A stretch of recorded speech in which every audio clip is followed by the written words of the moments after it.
In fact, I won't present him, because what he's talking about is him. And the floor is yours. Last year, I traveled 150,000 kilometers around the world, through 28 countries on 6 continents. I didn't sleep in my own bed for more than a year. But the world is a big place, and I saw only a small part of it. More than anything, travel teaches me how little I know. I came home with more questions than answers, and I'd like to share some of the questions I've been thinking about. Some people think it's strange to spend your life, as I do, thinking about travel. Isn't travel a vacation from having to think? When you think about travel, do you imagine taking a holiday far away from your job and your problems? Maybe to lie on the beach or to sit by a lake? Do you travel to do nothing, to escape from the world? Or do you travel to immerse yourself in the world, to experience it, to learn from it? Sometimes we learn the most from the places that are the most different.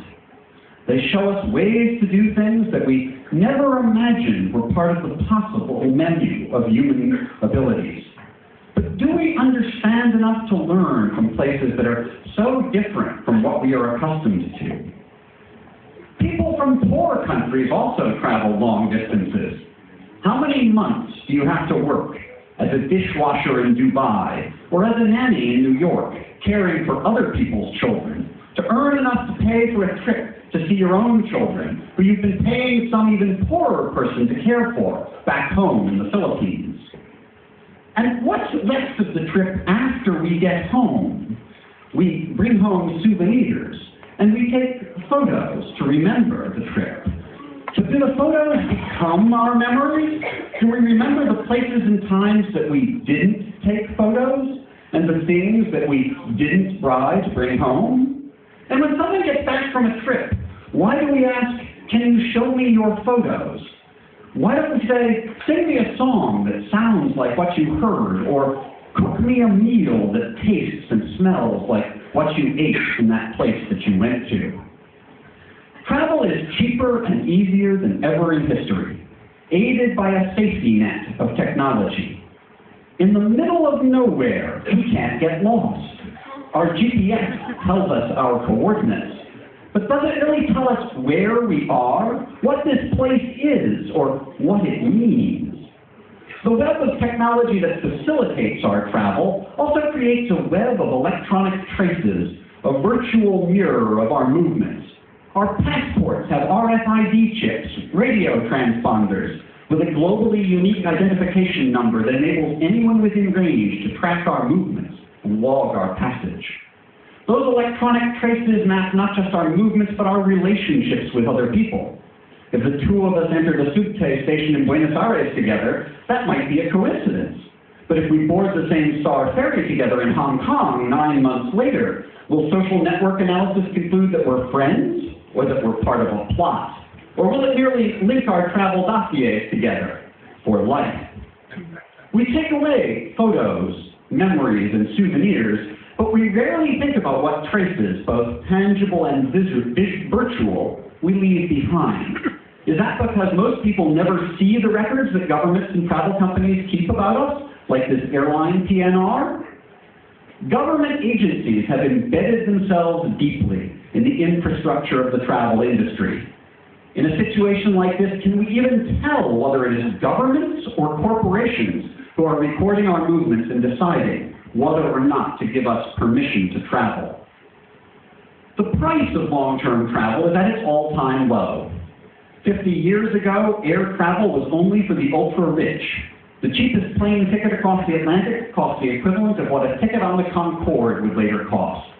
Today, for a month's wages, an ordinary worker in Europe, North America, or Japan can fly to almost anywhere in the world and back. But what will air travel be like 50 or 100 years in the future?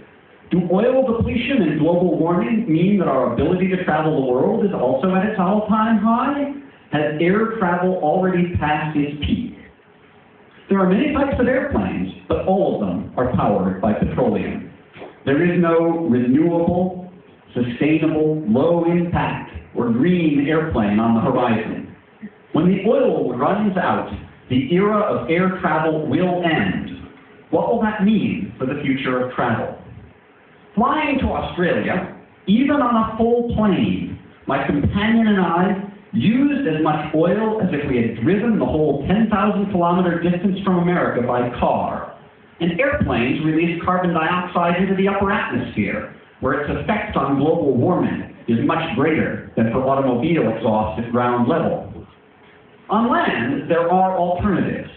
If we live in denser clusters instead of suburban sprawls, we can walk or ride bicycles or use mass transit. How will that change our communities? Trains can be powered by electricity produced from renewable resources. Will we see a resurgence of air travel, even in the lands of the automobile? But what about travel between continents? Will ships once again be the only way to cross the oceans? Will we return to a world of isolated island continents between which only a few people travel, slowly and expensively? How will our children's lives be different in a world like that? For many of the world's people today, travel is slow, expensive, and a luxury. For most of history, only a few people could afford to travel. Everyone else had to rely on what those few members of the travel elite, the explorers, the jet set, chose to tell them when they came back about what they had seen. How soon will it be that way again? Our generation is one of probably only 2 or 3 generations in all of human history, past, present, or future, who have the chance to see the world, meet its people, and learn about it through our own direct experience. What will we make of that opportunity?